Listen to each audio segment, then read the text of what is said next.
Thank you, Professor Elroy. I'm feeling particularly emotional. The song of Arim Roshi of Shai Gabso is one that I always felt very poignant and heart-wrenching. So it was particularly difficult to hear it today. Professor Ron Robbins, a fellow South African. I believe you're honoring a fellow South African, Morris Khan. I think the South Africans are taking over here. That's what it seems like to me. Yedid Nafshi V'Rei V'Mori, Professor Gur Elroy. I had the privilege of studying in the Rudderman program many years ago and felt an instant connection to Gur. I consider him a very close and dear friend. He came twice to the Shiva with Hila, who was then the secretary of the program, Dr. David Barak, also a very dear friend, who was then also a lecturer and now heads the Rudderman program. And therefore I feel very, very at home and amongst very dear and close friends, members of the Board of Governors and distinguished guests.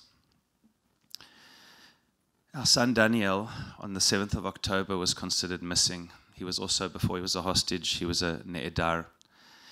So by the end of the day, on the 7th of October, our two sons, we have 4 children, our 2 sons, both officers in the IDF, Jonathan, a company commander in the paratroopers, and Daniel, a tank commander. By the end of the day, Jonathan was injured, shot through the leg in Soroka Hospital, and Daniel was missing. Daniel's missing status went on for 2 weeks.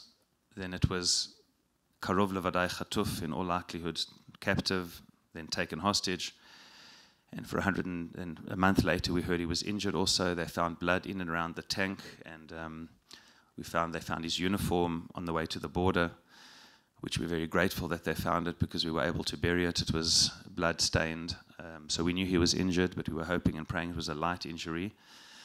But thankfully, they were able to find that because that was what we were able to bury. And although his body is still in Gaza, and as Professor Elroy said, and Dr. Lidar, we're waiting for the 125 hostages to be returned. At least 39 are deceased bodies, halalim, and many alive. Also in our tank, there's Matan Angrest, whose family is from the Krayot. He's, please God, alive. And there are many to return for burial, and lahavdil bein achaim l'chaim, immediately those who are alive. So for 163 days, we hoped and prayed that Daniel was alive until we were informed, as Gur said, that unfortunately, based on unequivocal evidence, he is deceased.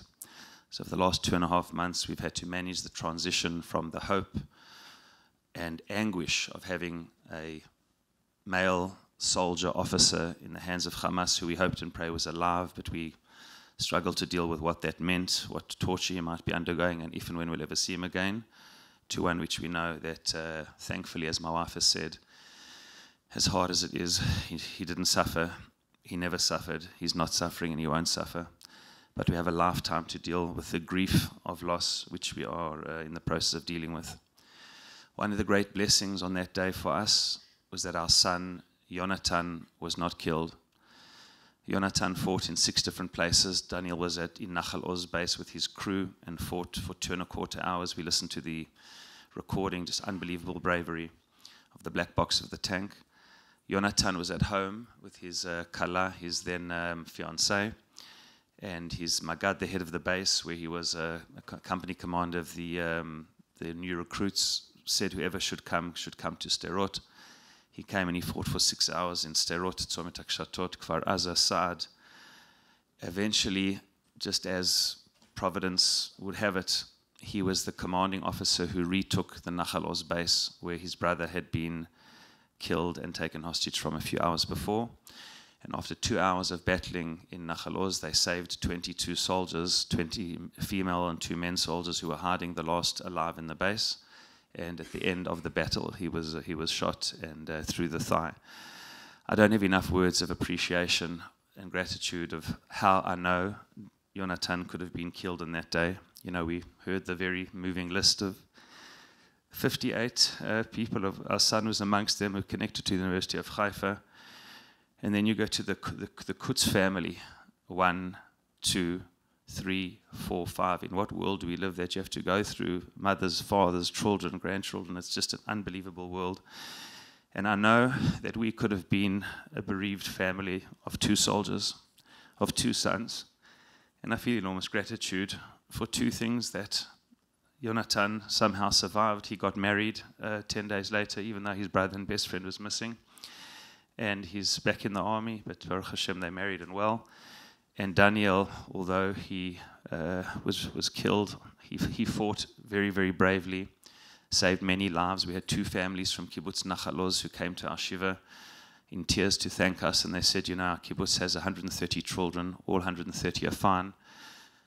2 were taken hostage, they're back. Very few, relatively, compared to Kfar Aza and others, were killed. And we know that your son's tank and the bravery of 2.25 hours fighting the first 2 waves of terrorists played a decisive role.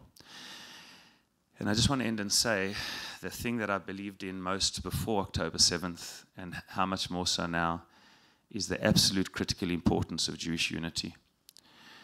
If there's any event in my lifetime, certainly, which has reminded us as a people that none of us have the whole truth. We need each other. And even who would have believed in our lifetime would be seeing the type of anti-Semitism. So many communities, as the Professor Dr. Lidor said, you know, universities can only benefit from Israel's know-how, and yet to even consider such sanctions in Israel while we're trying to defend ourselves, Ribono Shalom, to bring back 125 bodies and soldiers. We first and foremost trying to bring back our own, and for that we are punished in the world. That's the number 1 humanitarian issue before anything else, bringing back our own that were brutally taken in the way that they were. And yet we face such challenges as a people, both in Israel and around the world.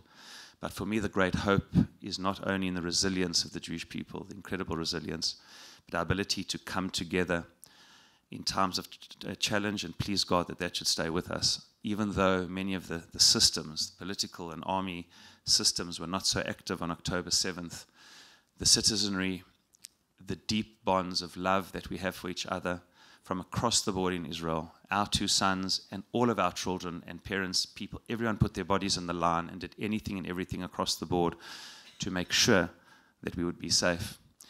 And that, I think, is the secret weapon of the Jewish people. It's the secret iron dome, an inner deep care, what Rabbi Soloveitchik has called Brit Goral, a covenant of fate. Yes, we sometimes have terrible arguments, and we do have major differences, but at the core we are one people, and it comes out, especially in times of challenge. We hope and pray that it comes out also in times of peace. We know that before the receiving of the Torah, the revelation at Sinai, the sages say that we stood sham vayichan Israel keneged ahar keish echad belev echad. We stood, it says in the singular, not vayachanu, vayichan. And Rashi famously says keish echad belev echad. We couldn't receive the Torah, we couldn't begin to contemplate the Jewish mission if we didn't understand that it can only be achieved together. And the thing I think which frightened me the most until October 6th was the monolithic view across the board in Israel. Everyone was convinced that they had the truth, the whole truth, and nothing but the truth.